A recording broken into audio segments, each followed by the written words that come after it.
Hi hello ನಮಸ್ತೆ welcome to Navya ಮಿಥನ್ vlogs. ಇವತ್ತು morning breakfast ಅವಲಕ್ಕಿ ಮಾಡಿದ್ದೆ. ಮಾರ್ನಿಂಗ್ ವ್ಲಾಗ್ ಮಾಡೋಕ್ಕಾಗಲಿಲ್ಲ, ಹಾಗಾಗಿ ಮಧ್ಯಾಹ್ನ ನಾನು ಬಿಸಿಬೇಳೆಭಾತ್ ಹಾಗೆ ಮೊಸರನ್ನ ಮಾಡಿದ್ದೆ. ಇವತ್ತು ನಾನು ಈಸಿಯಾಗಿ ಸ್ಪೀಡಾಗಿ ಹೇಗೆ ಬಿಸಿಬೇಳೆಭಾತ್ ಮಾಡ್ಬೋದು ಡೈರೆಕ್ಟಾಗಿ ಅಂತ ತೋರಿಸ್ತೀನಿ. ಮೊದಲನೇದಾಗಿ ಆಲೂಗೆಡ್ಡೆ ಕಟ್ ಮಾಡ್ಕೊಳ್ಳಿ, ಹಾಗೆ ಕ್ಯಾರೆಟ್ ಕಟ್ ಮಾಡ್ಕೊಂಡೆ, ಹಾಗೆ ಗೆಡ್ಡೆಕೋಸನ್ನ ಕಟ್ ಮಾಡ್ಕೊಂಡೆ. ಇನ್ನೊಂದು ಕಡೆ ಒಂದು ಪಾತ್ರೆಯಲ್ಲಿ ನಾನು ಅಕ್ಕಿ ನೆನೆಸ್ಕೊಂಡೆ, ಅದಕ್ಕೆ ತೊಗರಿಬೇಳೆ ಹಾಗೆ ಹೆಸರು ಬೇಳೆ ಕೂಡ ನೆನೆಸ್ಕೊಂಡು ಒಂದು ಕಡೆ ಇಟ್ಕೊಂಡೆ. ಅದಾದ ನಂತರ ನಾನು ಕುಕ್ಕರ್ಗೆ ಡೈರೆಕ್ಟಾಗಿ ನೆನೆಸಿದ್ದು ಅಕ್ಕಿ ಎಲ್ಲದನ್ನು ಹಾಕ್ಕೊಂಡು ಅದಕ್ಕೆ ಕಡಲೆ ಬೀಜ ಹಾಗೆ ಎಲ್ಲ ತರಕಾರಿಗಳನ್ನ ಹಾಕಿದೆ.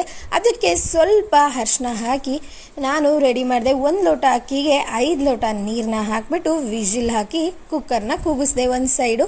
ಇನ್ನೊಂದು ಸೈಡ್ ಏನಪ್ಪ ಮಾಡಿದೆ ಅಂದರೆ ಮಿಕ್ಸಿಗೆ ನಾನು ಟೊಮೆಟೊ, ಆನಿಯನ್ ಹಾಗೆ ತೆಂಗಿನಕಾಯಿ ತುರಿ ಇದ್ರೆ ತುರಿ, ಇಲ್ಲ ಅಂದರೆ ತೆಂಗಿನಕಾಯಿ ಹೋಳುಗಳನ್ನ ನಾನು ಹಾಕಿದೆ. ಅದ್ರ ಜೊತೆಗೆ ವಾಂಗಿಭಾತ್ ಪುಡಿ ಇದ್ರೆ ವಾಂಗಿಭಾತ್ ಪುಡಿ ಯೂಸ್ ಮಾಡಿ, ಇಲ್ಲ ಅಂದರೆ ಬಿಸಿಬೇಳೆಭಾತ್ ಪೌಡ್ರ್ ಹಾಕಿ ನಾನು ಬಿಸಿಬೇಳೆಭಾತ್ ಪೌಡ್ರ್ ಹಾಕ್ಬಿಟ್ಟು ಕ್ಲೀನಾಗಿ ಮಿಕ್ಸಿ ಮಾಡಿಕೊಂಡೆ. ಮಿಕ್ಸಿ